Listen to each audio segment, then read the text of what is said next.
Picture this. You're standing in your mother's kitchen on Christmas Eve, wearing an apron, flour on your hands, while 25 guests laugh in the living room. Your mother walks in, looks at the empty stove, and smirks. It's only 25 people. Why haven't you started cooking? That was me on December 23rd, 2024. I didn't argue. I didn't cry. I didn't tell her that I run a $4 million company she knows nothing about.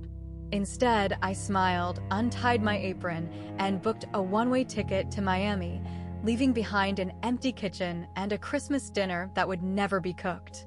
I'm Lily Septon, 37 years old, and this is how I finally stopped being my family's maid.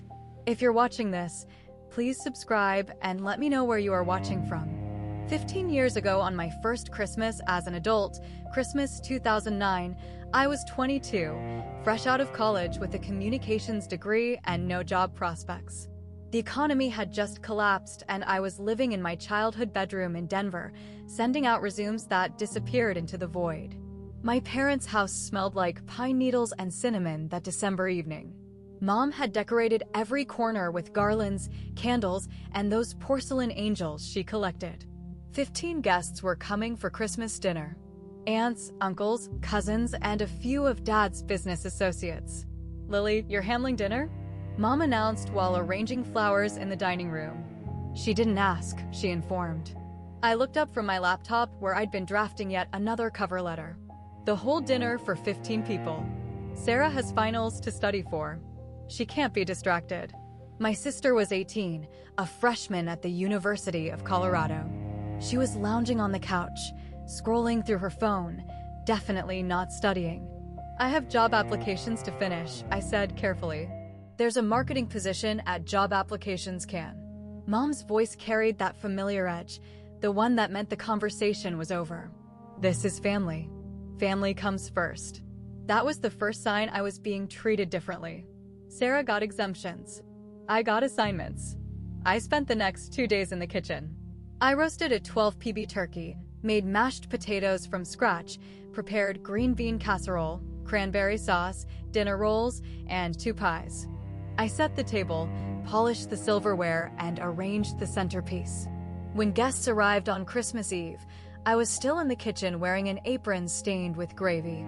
Dad stood in the living room with a glass of scotch, introducing Sarah to his business partner, Harold Thompson. "This is my youngest, Sarah. She's studying marketing at CU, going to take over the company someday." Harold shook Sarah's hand warmly, following in your father's footsteps. "That's wonderful." I walked past them carrying a platter of appetizers.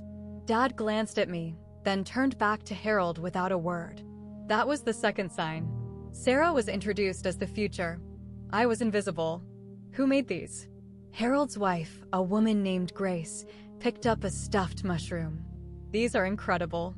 "That's just Lily," Mom said, waving her hand dismissively. "She has time for cooking. No job yet." Grace gave me a sympathetic look, but I was already retreating to the kitchen. The pattern repeated every holiday after that. Thanksgiving, Christmas, Easter, my parents' anniversary dinners, birthdays. I was always in the kitchen or setting up or cleaning afterward. Sarah was always at the table, charming guests, being showcased. By 2012, I'd started my own event planning business. I called it Stellar Events. I was good at coordinating logistics, managing vendors, creating experiences. I'd learned those skills in my parents' kitchen, ironically enough, but when I mentioned it to Mom, she barely looked up from her magazine.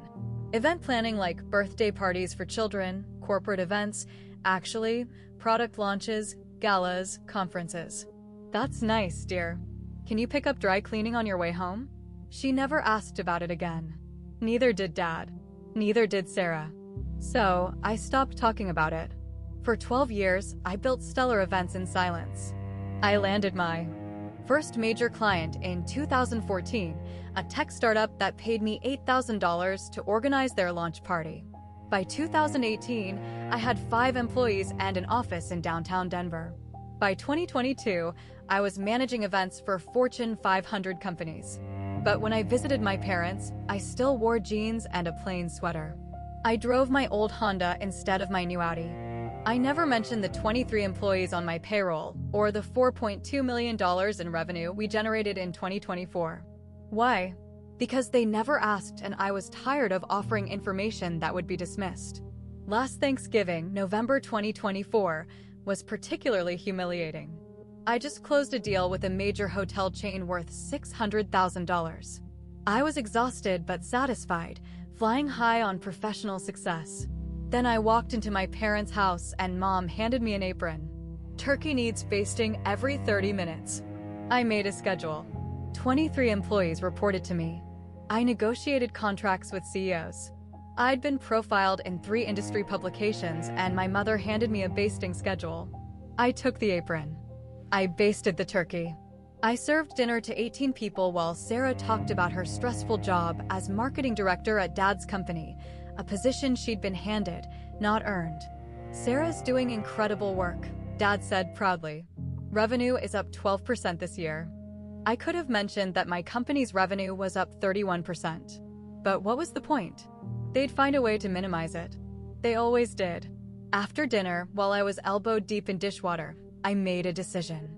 This would be my last holiday as the family servant. I didn't know yet how I'd break the cycle. I just knew I couldn't do this anymore. 15 years of being overlooked was enough. I dried my hands, hung up the apron, and drove home to my apartment, the one my family had never visited because they'd never asked to see it. 2 weeks later, on December 22nd, my phone buzzed with a notification that would change everything. It was an email from Victoria Caldwell, CEO of Meridian Holdings. December 22nd, 2024, 9:47 a.m. I sat in my corner office at Stellar Events, watching snow drift past the floor-to-ceiling windows. The Denver skyline glittered in the winter sun, and my desk was covered with vendor contracts, seating charts, and a half-finished cup of coffee. Marcus Rivera, my CFO and closest friend, knocked on the glass door. He was 51, silver-haired, and had the calm demeanor of someone who'd seen every crisis and survived them all. He'd mentored me since 2015, when Stellar was just me and a laptop. "You need to see this," he said, sliding his tablet across my desk.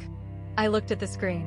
An email from Victoria Caldwell, CEO of Meridian Holdings, a hospitality and real estate conglomerate worth $3.8 billion. Subject: Partnership Proposal, Exclusive Event Services 2025. I read it twice to make sure I wasn't hallucinating. Meridian clears throat. Holdings wanted to sign an exclusive contract with Stellar Events. All their corporate functions, client dinners, product launches, and investor galas for the entire year. They'd reviewed our portfolio, spoken to our references, and conducted due diligence. The proposed contract value, $2.1 million. This is real? My voice came out steadier than I felt. Marcus nodded. I called their legal team to confirm. It's real, but there's a catch. There was always a catch. Victoria Caldwell wants to meet you in person before signing. She doesn't do business with people she hasn't looked in the eye. Marcus paused. The meeting is scheduled for December 24th, 11 a.m. at their headquarters in Miami. December 24th, Christmas Eve. Can we reschedule? I asked. Victoria is leaving for Switzerland on the 26th. She won't be back until mid-January. Marcus leaned forward. Lily, if we don't sign by December 24th, they're moving to their second choice. Lux Affairs has been pitching them for months. Lux Affairs, my biggest competitor. They'd been trying to poach my clients all year. I understood the stakes now. This wasn't just a contract. This was a statement. Meridian Holdings was the kind of client that opened doors. Their endorsement would mean referrals to their partners, their investors, their entire network. It would mean expansion into the Florida market. It would mean Stellar Events becoming a national name instead of a regional one.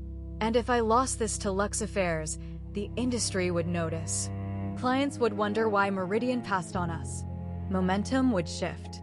The reputation I'd spent 12 years building could start eroding. There's something else, Marcus said. He pulled up another email on the tablet. Victoria mentioned your Forbes feature. I scrolled down. There it was, a line that made my breath catch. I was impressed by your profile in Forbes' 30 under 40 event entrepreneurs list. Your approach to sustainable event design aligns with Meridian's values. I look forward to meeting the woman behind Stellar Events. The Forbes article had come out in October. I'd been interviewed for 2 hours, photographed in my office, quoted extensively about innovation in the event industry. The piece called me a quiet force reshaping corporate gatherings. I'd never shown it to my family. What would be the point? Mom would find something to criticize. Dad would compare my revenue to his. Sarah would roll her eyes. But Victoria Caldwell had read it. Victoria Caldwell was impressed. Book my flight, I said. Marcus was already typing. Done. You leave tomorrow night, December 23rd, 8:45 p.m. arriving Miami 1:30 a.m. hotel reservation at the Fontainebleau. Meeting at 11 Hunqua. Sharp. I nodded, feeling the familiar mix of excitement and anxiety that came before every big deal. But this time, something else churned beneath the surface. My phone buzzed. A text from Mom. Call me. Important. I stared at those 3 words. In my experience, important from my mother meant one of 2 things. Someone was sick or she needed something from me. Given that I hadn't heard about any illness, option 2 seemed likely. I should have ignored it. I should have focused on the biggest opportunity of my career. But 15 years of conditioning doesn't disappear overnight. The daughter in me, the one who still craved approval, who still hoped that this time would be different, that daughter picked up the phone. I pressed call. Mom answered on the first ring. Finally, she said, I've been trying to reach you all morning. It was 10:15 a.m. She'd sent one text. What's going on? I asked, keeping my voice neutral. Christmas plans have changed. Sarah's friends are joining us this year. 25 people total. 25 people. A number that would have excited me professionally. A number that terrified me personally. That's a lot, I said. Which is why I need you here early tomorrow.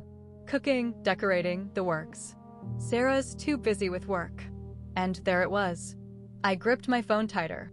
Through the glass wall of my office, I could see Marcus watching me with concern. Mom, I can't. I have a business trip. A business trip on Christmas. It's important. I'm flying to Miami tomorrow night. She laughed. Actually laughed. Miami for what? Some little party you're organizing? Some little party? $2.1 million. The biggest contract of my career. It's a significant client meeting. Lily, please. We both know your freelance work can wait. This is family. There it was again. Family. The word she weaponized whenever she wanted something. I can't cancel this trip. Can't or won't. My jaw tightened. Both. Silence on the line. I heard her sharp intake of breath. The precursor to the guilt trip I knew was coming. Do you know how hard I've worked to make this Christmas special? Sarah has been under so much pressure at work. She needs this celebration. And her friends are very important people, colleagues, potential clients for your father's business. This isn't just a dinner party. This is networking. Networking for Sarah, for Dad's business. Never for me. Mom, I understand, but you're being selfish.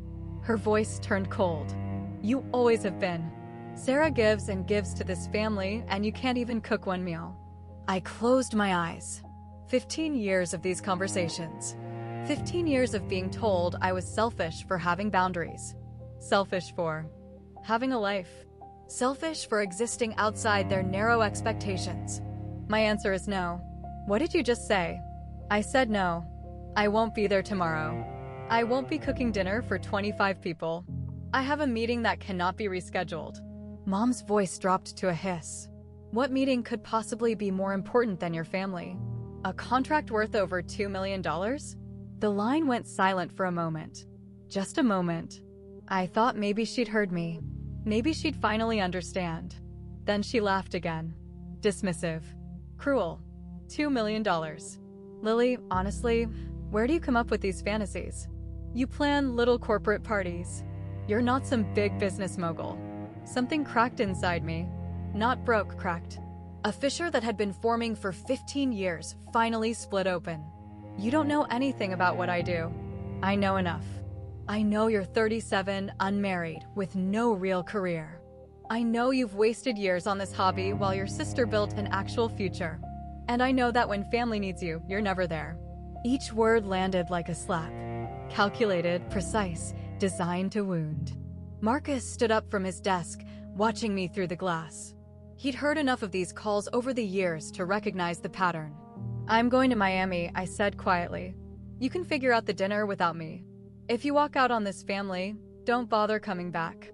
I should have felt devastated. Instead, I felt something unexpected. Relief. "Goodbye, Mom." I hung up. For a long moment, I just sat there, phone in hand, staring at the Denver skyline. My heart was racing, but my mind was strangely calm. Marcus appeared in my doorway. "You okay?" She wanted me to cancel Miami to cook dinner for 25 people on Christmas Eve. He shook his head slowly. "And when you said no, she told me not to bother coming back." Marcus walked over and sat in the chair across from my desk. He'd been with me since the early days when Stellar was a dream and a spreadsheet. He'd watched me build something real while my family dismissed it as a hobby. "Lily, I've known you for 9 years. I've seen you negotiate million-dollar contracts. I've seen you manage crises that would break most people. You are one of the most capable executives I've ever worked with." He paused. "But when it comes to your family, you become someone else, someone smaller." I looked away. He wasn't wrong. "This is the moment," he said. "You can keep shrinking yourself to fit into their expectations, or you can choose your own path, but you can't do both." My phone buzzed. A text from Sarah. "Mom's crying. Thanks a lot. You really couldn't put family first for one day. So selfish." I typed back, "I have work commitments." Her response came instantly. "Work? What work?" "You plan birthday parties. Get over yourself." I could have replied. I could have explained. I could have defended myself. Instead, I deleted the text thread. "Book the flight," I told Marcus. "I'm going to Miami." He nodded, already heading for the door. Then he paused. "Lily, you're making the right call." For what it's worth, it was worth a lot. That night, I went home to my apartment, the 2-bedroom loft in Lohi that cost $3,000 a month with exposed brick walls and a view of the mountains. The apartment my family had never seen because they'd never asked. I packed a carry-on, professional clothes for the meeting, comfortable clothes for the plane, my laptop, contracts, presentation materials, and one more thing, the October issue of Forbes with my face on page 47. I didn't know why I packed it. Maybe as proof, maybe as armor, maybe just to remind myself that I wasn't crazy, that I had built something real. At 8:45 p.m. on December 23rd, my plane lifted off from Denver International Airport, climbing through snow clouds toward Miami. Below me, my family was probably sitting in the living room, furious at my absence. Let them be furious. I had a contract to sign. The flight from Denver to Miami takes about 4 hours. I spent most of it reviewing the Meridian contract, making notes in the margins, preparing for every possible question Victoria Caldwell might ask. But around midnight, somewhere over Texas, I pulled out the Forbes magazine. The cover featured a tech CEO I didn't recognize. But on page 47, there I was, a full-page photo of me standing in my office, arms crossed, the Denver skyline behind me. Lily Septin, the quiet force behind Stellar Events. I read the opening paragraph for the 20th time. In an industry dominated by loud personalities and flashy self-promotion, Lily Septin has built a $4 million event empire through meticulous attention to detail and an almost preternatural ability to anticipate client needs. "I don't believe in showing off," Septin says from her corner office in downtown Denver. "I believe in showing up." The article detailed our growth trajectory, our client retention rate of 93%, our expansion into sustainable event practices. It quoted 3 CEOs who called me indispensable and the best in the business. And my family had no idea it existed. I'd considered showing them for about 5 minutes. Then I imagined Mom's response. Probably something about how the photo made me look tired, or how I should have worn more makeup, or how Sarah's friend had also been in a magazine once, and it wasn't that big a deal, so I kept it to myself. I tucked the magazine back into my bag as the plane began its descent. The lights of Miami sprawled below like scattered diamonds, and I felt that familiar pre-meeting adrenaline kick in. My phone buzzed as we taxied to the gate. A new email from Victoria Caldwell sent at 11:47 p.m. Subject RE Contract JAR MH202412223 Final Signing. Dear Ms. Septon, just confirming our meeting tomorrow at 11:02 a.m. Please bring 2 forms of identification for notarization. Our legal team will have the final contract ready for signatures. I've attached our standard NDA and preliminary terms. If you have any questions, my assistant can be reached at the number below. I look forward to meeting the woman behind Stellar Events. Best regards, Victoria Caldwell, CEO, Meridian Holdings. I saved the email, then I took a screenshot and saved that too. Proof documentation. The habits of someone who'd learned that words mean nothing without evidence. The font blow was everything I expected. Art Deco, elegance, ocean views, a lobby that whispered money. I checked in at 2 a.m., collapsed into a king-size bed, and slept for 6 hours. When I woke on December 24th, I had 11 new text messages. 4 from Mom, 3 from Sarah, 2 from Dad, 2 from unknown numbers that were probably relatives I didn't want to talk to. I didn't read any of them. Instead, I showered, dressed in my best charcoal suit, and reviewed my notes. One more time. At 10:30 a.m., I took an Uber to Meridian Holdings headquarters, a glass tower in Bickle that reflected the December sun like a beacon. The receptionist checked my ID and handed me a visitor badge. Miss Caldwell is expecting you, 40th floor. The elevator ride felt endless. My heart beat against my ribs. This was it. The meeting that could change everything.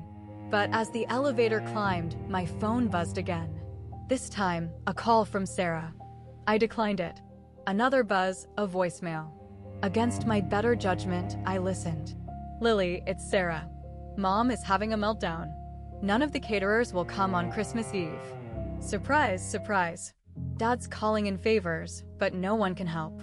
Victoria Caldwell is supposed to be at our dinner tonight, and we have nothing to serve. This is your fault if you had just stopped the voicemail. Replayed one sentence. Victoria Caldwell is supposed to be at our dinner tonight. I stared at my phone as the elevator dinged.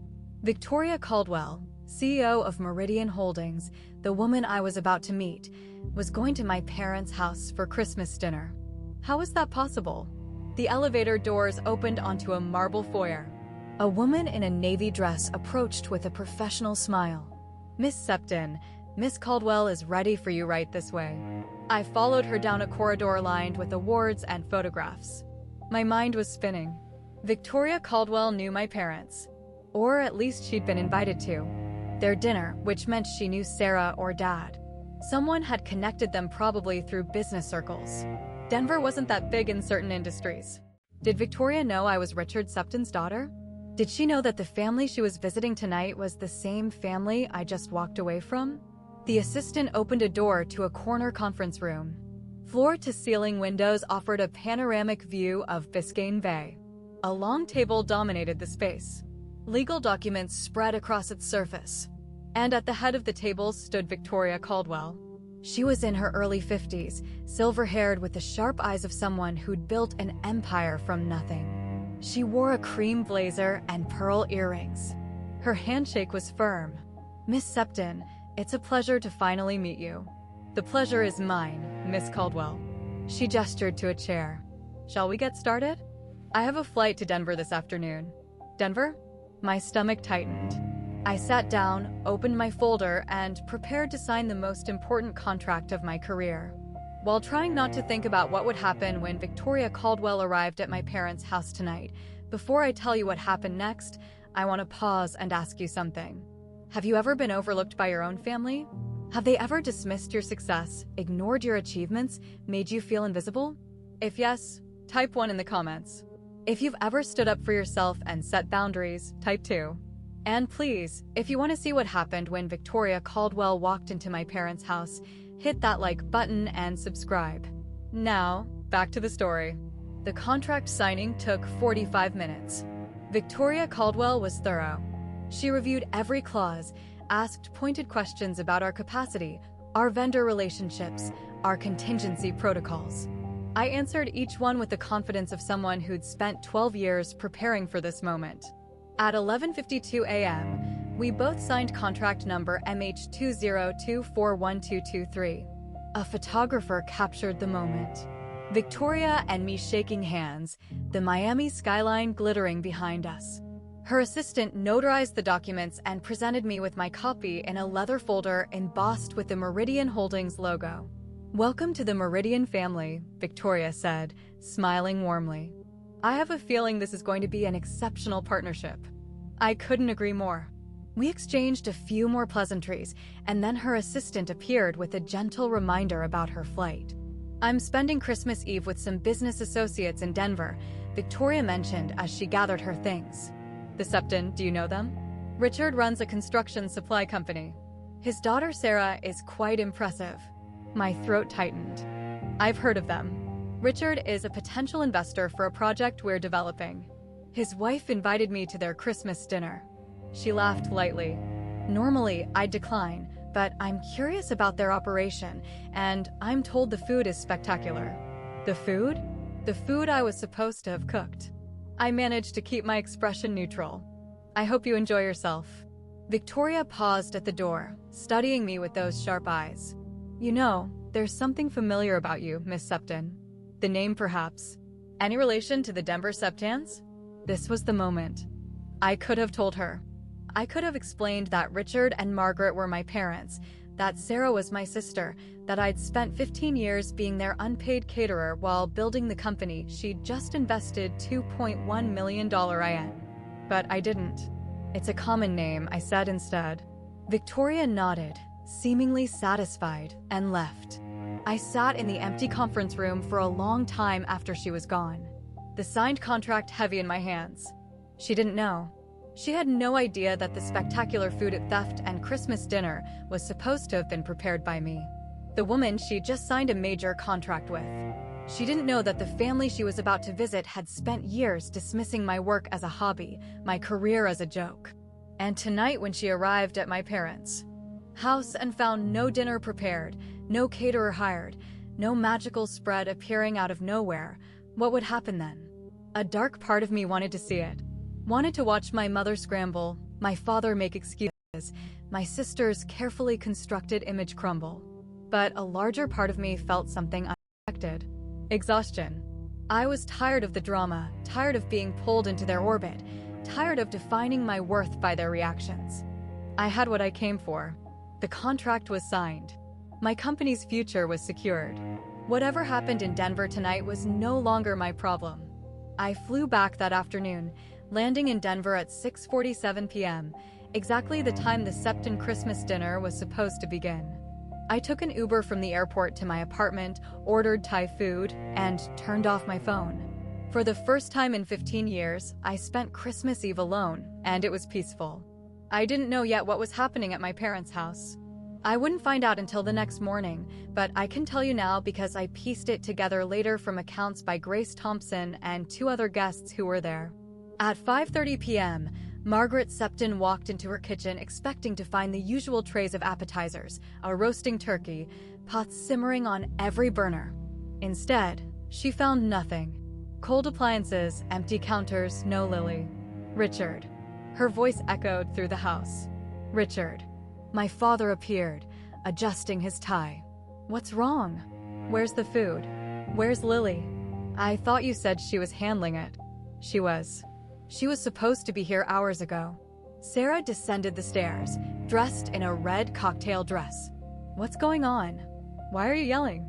"Your sister abandoned us. There's no dinner." The next hour was chaos. Phone calls to every catering company in Denver, all booked or closed for the holiday. A desperate run to the grocery store only to find the prepared food section picked clean. My father called in favors with 3 restaurants, all of whom politely declined. By 6 p.m., when guests began arriving, the Septon dining table held this: 2 store-bought rotisserie chickens, 3 bags of pre-mixed salad, a cheese platter from Costco, and dinner rolls still in their plastic packaging. Grace Thompson, the woman who'd complimented my stuffed mushrooms 15 years ago, stood in the living room surveying the scene. "Margaret, is everything all right? You seem flustered." "Everything's fine." My mother's smile was brittle. "We had a little catering snafu, last-minute changes." 25 guests mingled awkwardly. The house was beautiful, decorated to perfection, but the food told a different story. This wasn't the elegant dinner party my mother had promised. This was a disaster barely concealed by Christmas lights. At 7:15 p.m., Victoria Caldwell arrived. She swept into the living room with the confidence of someone accustomed to commanding attention. Her pearl earrings caught the light as she shook hands with Richard, complimented Margaret's decorations, exchanged pleasantries with Sarah. "Thank you so much for having me," Victoria said warmly. "I've heard wonderful things about your Christmas dinners." Margaret's smile tightened. "Yes. Well, this year is a bit different. We had some unexpected challenges." Victoria glanced toward the dining room where the rotisserie chicken sat in their sad splendor. Her expression remained politely neutral, but I imagined she was silently revising her opinion of the Septon family's competence. My father steered the conversation toward business. My mother poured wine liberally. My sister worked the room, trying to distract from the obvious. And then Grace Thompson said the words that would unravel everything. She was scrolling through her phone, LinkedIn probably, or maybe Instagram, when she stopped abruptly. "Oh my God," Grace said loud enough for the group nearby to hear. "Richard, Margaret, come look at this." She held up her phone showing a LinkedIn post that had been published just hours ago. A photo of Victoria Caldwell shaking hands with someone. A caption that read, "Thrilled to announce our partnership with its stellar events and the brilliant Lily Septon. Looking forward to an incredible 2025, #Meridian Holdings, #Vent Planning, #Forbes Under 40. Grace looked up at my parents, confusion evident on her face. "Wait, Lily Septon? Isn't that your daughter?" The room went quiet. Not completely. There was still background chatter, Christmas music playing softly, the clink of glasses. But in the circle around Grace Thompson, silence fell like a curtain. My mother stared at the phone screen, her face draining of color. My father leaned in, squinting. "What is this? Some kind of mistake?" "That's Lily," Grace said, zooming in on the photo. "You're Lily," shaking hands with Victoria Caldwell in what looks like a very fancy office. Victoria Caldwell herself stepped forward, peering at the post. Her expression shifted. Recognition, then surprise, then something I can only describe as delighted amusement. "Lily Septon," Victoria said slowly. "Your daughter is Lily Septon, the founder of Stellar Events." Margaret's mouth opened, closed, opened again. Yes, Lily is our daughter, but I don't understand." "What is Stellar Events?" Victoria laughed. A genuine warm sound that cut through the tension. "Margaret, Stellar Events is one of the most successful event planning companies in the Rocky Mountain region. I just signed a $2.1 million contract with them this morning." $2.1 million. The number hung in the air like a grenade. Richard went pale. $2 million? That's more than our company's annual profit. "Your daughter has built something remarkable," Victoria continued, seemingly unaware of the devastation she was causing. "I read her profile in Forbes last October. Absolutely inspiring. Her approach to sustainable event design is years ahead of the industry." "Forbes." Sarah's voice cracked. Lily was in Forbes. Grace was already searching on her phone. "Oh yes, here it is. October issue. Lily Septon, the quiet force behind Stellar Events. There's a whole article." She turned the screen so everyone could see a photo of me in my corner office. Arms crossed, looking directly at the camera. Professional, confident, successful. Everything my family had convinced themselves I wasn't. More guests drifted over, drawn by the commotion. Soon a crowd had formed, passing phones back and forth, reading excerpts aloud.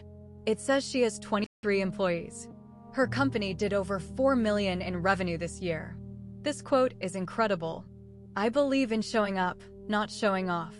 My mother frozen in the center of the chaos, her carefully constructed Christmas falling apart around her. "Why didn't she tell us?" Margaret whispered, more to herself than anyone. "Perhaps," Victoria said gently, "you didn't ask." The silence that followed was devastating. Grace Thompson, the same woman who'd been coming to September and Christmas dinners for 15 years, spoke next. "You know, Margaret, I always wondered about Lily. She was always in the kitchen, always working, and you barely mentioned her." Whenever I asked about her, you changed the subject. Other guests nodded, murmuring agreement. She seemed so capable, Grace continued. Remember those stuffed mushrooms she made years ago? Best I ever tasted. I should have known she'd do something with that talent. Richard's business partner, Harold Thompson, stepped forward. Richard, I had no idea your daughter ran a $4 million company. Why on earth didn't you tell me? We could have done business together. My father had no answer. Sarah, meanwhile, had gone from pale to red. She clutched her wine glass like a lifeline, her perfect hostess facade crumbling. She never said anything, Sarah muttered. She never told us. She just let us think she was. Let you think what? Victoria asked, one eyebrow raised. That she was unsuccessful, unimportant, that her work didn't matter. Sarah's mouth snapped shut. Victoria Caldwell surveyed the room with the calm assessment of a CEO who had just solved a puzzle. I met Lily this morning. She was professional, prepared, and one of the most impressive young executives I've encountered. We talked for nearly an hour before signing. She paused. She never mentioned she was related to you. Another blow. Margaret's hand trembled as she set down her wine glass. She didn't tell you that we're her family. I asked if she was related to the Denver Septons. She said it was a common name.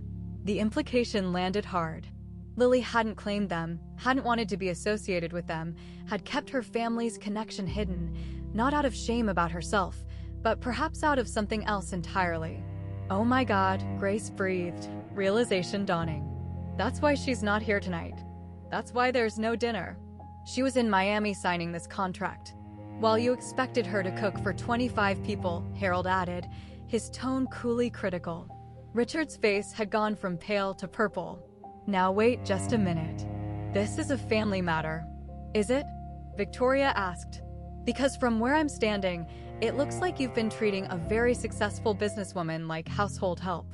And when she finally had an opportunity that mattered, a contract with my company, no less, you expected her to prioritize dinner roles over her career. The silence was absolute. Somewhere in the background, Silent Night played on the sound system. Ironic. Victoria turned to my parents with a pleasant smile that didn't quite reach her eyes. I think I understand now why Lily didn't mention the connection. Please give her my regards when you speak to her. And do thank her for me. If she hadn't stepped away from this dinner, we might never have met today. She set down her untouched wine glass.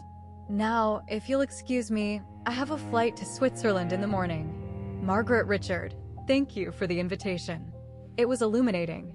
She left without looking back. The front door clicked shut behind her and the room erupted. Guests clustered in groups whispering about Forbes articles and million-dollar contracts, and the daughter the Septons never mentioned.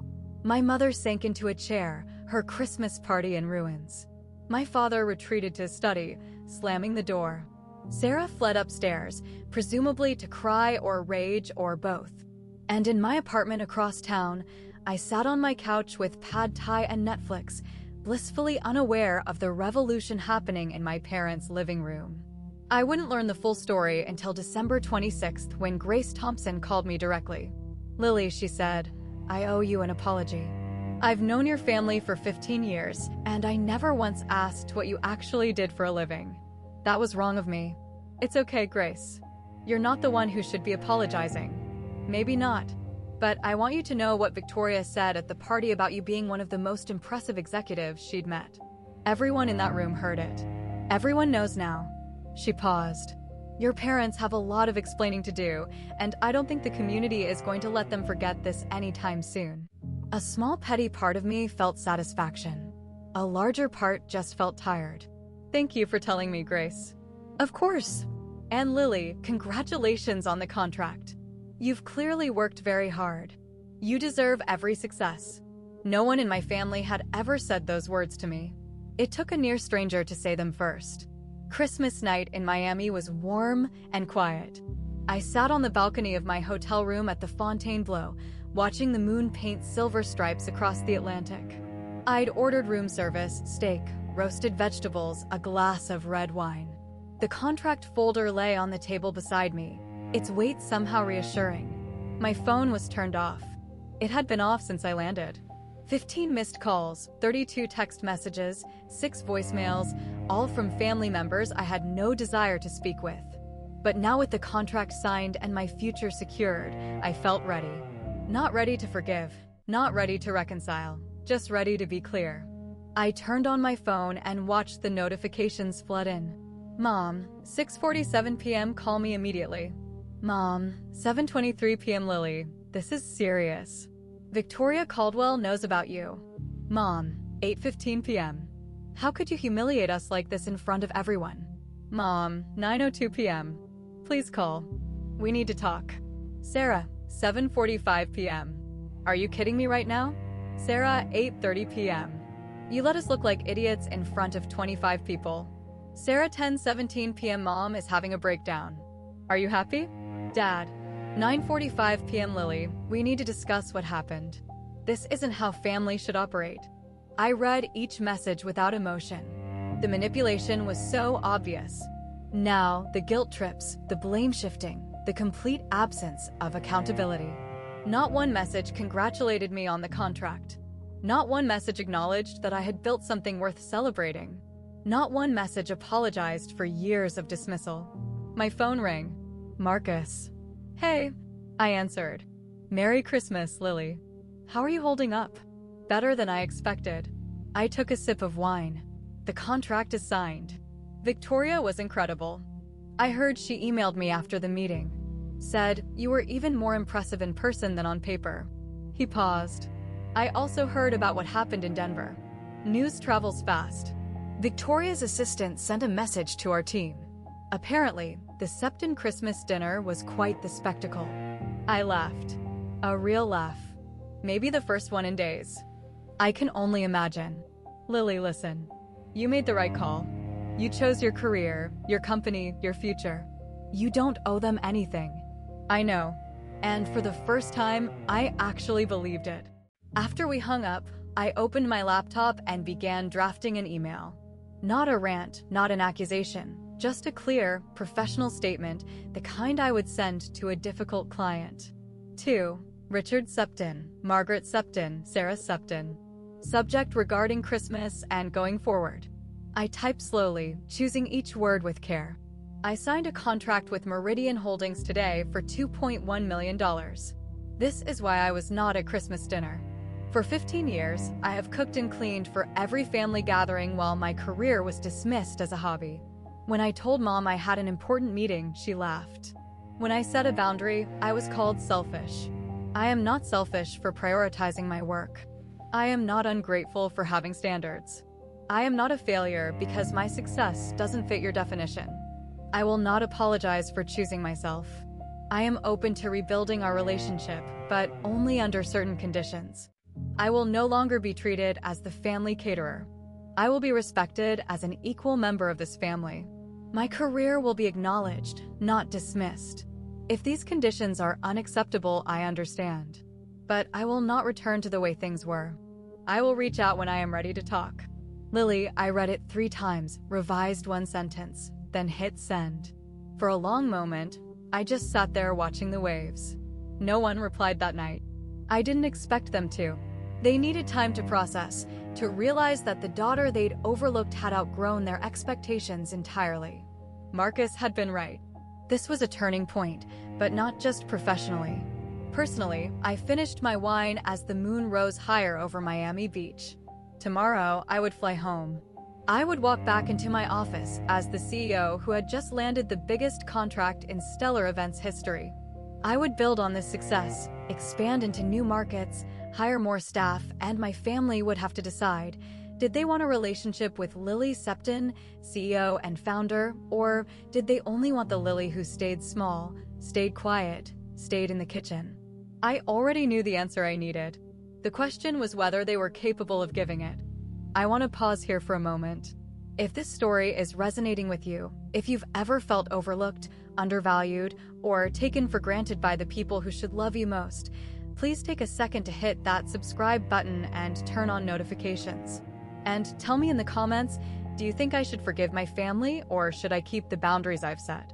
Now, let me tell you what happened next. The fallout began on December 26th and rippled outward like a stone dropped in still water. Victoria Caldwell's LinkedIn post had been shared 2,347 times by the time I checked that morning. The comments section was filled with congratulations, industry connections reaching out, potential clients expressing interest. 3 hours after Victoria posted, Entrepreneur Magazine sent an email requesting an interview about the event industry's rising stars. My inbox filled with partnership inquiries, 6 in total, from companies I'd been trying to connect with for years. The Meridian contract didn't just secure our future, it announced us to the world. But in Denver, the ripples looked very different. Grace Thompson posted on Facebook that afternoon. She didn't name names, but everyone in their social circle knew exactly who she was talking about. This Christmas, I learned an important lesson. Never underestimate the people in your own family. Sometimes the most successful person in the room is the one nobody notices. The post got 287 likes and 43 comments. Several people tagged my parents indirectly, asking pointed questions about family dynamics and supporting our children's dreams. Margaret's phone began ringing. Women from her charity committee, her book club, her garden society, all calling with thinly veiled curiosity about the Forbes situation. "I heard your daughter is quite the businesswoman," one said. "Why didn't you ever mention she was so successful?" asked another. My mother had spent years cultivating an image, devoted wife, supportive mother, pillar of the community. That image now had cracks. My father faced his own reckoning. Harold Thompson, Grace's husband and Richard's longtime business associate, called on December 27th. "Richard, I've been thinking about that expansion project we discussed. I'd like to bring in an event planning partner for the launch celebration." "Of course," my father said, likely sensing an opportunity. "Who did you have in mind?" "Lily's company, Stellar Events. I saw her Forbes profile. Very impressive." Silence. "I was hoping you could make an introduction." Harold continued. "I'll reach out to her directly, of course, but I thought family connections might help." My father, who had never once introduced me to a business contact, who had spent 15 years treating my career as invisible, was now being asked to facilitate an introduction. "I'll see what I can do," he said. But Harold didn't wait. He found my business email and sent a formal inquiry that afternoon. I responded within 2 hours with a proposal. Richard Septon wasn't the gatekeeper anymore. Sarah's situation was more complex and more satisfying, if I'm being honest. She had spent months cultivating a relationship with Meridian Holdings, hoping to position Dad's company as a supplier for their Denver developments. She'd attended networking events, sent strategic emails, positioned herself as the family's business ambassador. None of it mattered now. On December 28th, Sarah reached out to Victoria Caldwell's office requesting a follow-up meeting about potential partnership opportunities. Victoria's assistant responded with a polite but firm message. "Miss Caldwell's schedule is fully committed through Q1. For future inquiries, please direct your correspondence to our standard vendor application process." Translation: You're not a priority. Sarah had spent years riding the wave of parental favoritism, assuming that her position as the successful daughter was secure. Now, in the space of 72 hours, that identity had been shattered. I didn't feel joy at her pain, but I'd be lying if I said I felt sorry. As for me, the professional momentum was undeniable. By December 30th, I had confirmed 3 new client meetings for January, received 2 job offers from competing firms, both of which I declined, been contacted by a literary agent who thought my story of entrepreneurial perseverance could make a compelling memoir, projected a 35% revenue increase for 2025 based on the Meridian contract alone. Marcus summarized it perfectly during our video call that morning. "Lily, you've been working toward this moment for 12 years. Every late night, every difficult client, every sacrifice, it led here. You deserve this." I believed him finally. But the most surprising development came from an unexpected source.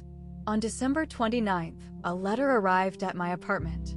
Not an email, an actual handwritten letter sent via overnight delivery.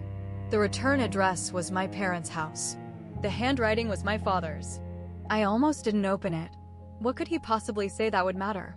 But curiosity won. Dear Lily, I've spent the last 4 days trying to understand how I missed what was right in front of me.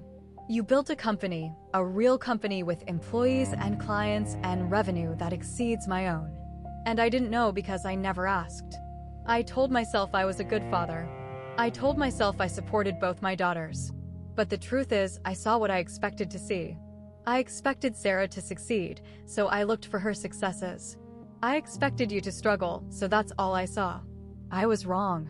Deeply, terribly wrong. I don't expect forgiveness. I haven't earned it. But I want you to know that I see you now. I see what you've accomplished. And I am proud, belatedly, inadequately, but genuinely proud of the woman you've become. If you're willing, I would like the chance to learn about Stellar Events, to understand your work, to know my daughter. Whatever you decide, I will respect it. Your father, Richard. I read the letter 3 times. Then I set it on my kitchen counter and made coffee. I wasn't ready to respond. Not yet. A letter didn't erase 15 years. Words didn't undo actions. But it was at least a start. New Year's Eve, 2024, December 31st. I stood at my apartment window, watching fireworks explode over downtown Denver. The city glittered with celebration. The last minutes of a year that had changed everything. My phone sat on the counter, silent for once. I'd set new boundaries there, too. Muting group chats, declining calls I wasn't ready for, responding on my own timeline rather than theirs. The letter from my father still lay where I'd left it, next to my coffee maker. I'd read it a dozen times in the past 2 days. Each time, I felt something different. Anger, sadness, hope, skepticism. Finally, at 11:47 p.m., I picked up my phone and called him. He answered on the first ring. Lily. Hi, Dad. A long pause.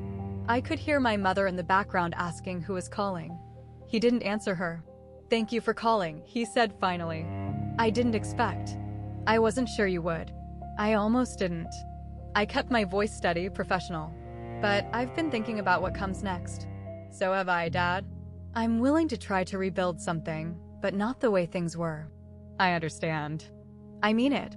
No more being the family caterer. No more dismissing my work. No more treating me like I'm invisible while Sarah gets the spotlight. I took a breath. If I come to family events, I come as a guest, an equal, not as staff. That's fair. More than fair. And I need you to actually ask about my life. Not just assume you know. Ask about my company, my clients, my goals. Be interested. Another pause. When he spoke again, his voice was rougher.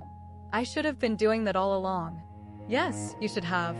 The silence stretched between us, filled with 15 years of things left unsaid. But for the first time, it didn't feel hostile, just tired. Your mother, Dad said carefully, is struggling with this. She's not ready to admit she was wrong. Not yet. I know. I'd received no letter from Margaret, no voicemail, just a single brittle text. Happy New Year. Hope you're well. Performative politeness masking resentment. Give her time, Dad said.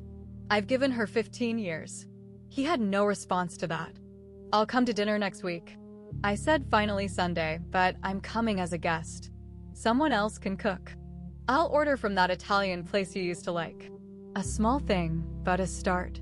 After we hung up, I stood at the window and watched the clock tick toward midnight. In a few minutes, it would be 2025, a new year, a new chapter. Victoria Caldwell's contract was signed. Harold Thompson's proposal was in my inbox. Entrepreneur Magazine wanted an interview. My company was poised for its biggest year yet. And my family, the people who had overlooked me for so long, finally saw me. Not because I'd forced them to. Not because I'd screamed or fought or demanded, but because I'd walked away. Because I'd chosen myself. Because I'd let success speak louder than any argument ever could. There's a quote I love. I don't remember who said it. The best revenge is massive success. But I don't think of it as revenge anymore. Revenge implies you're still focused on the people who hurt you. Still measuring your worth by their standards. Still trying to prove something to them. What I did wasn't revenge. It was self-respect.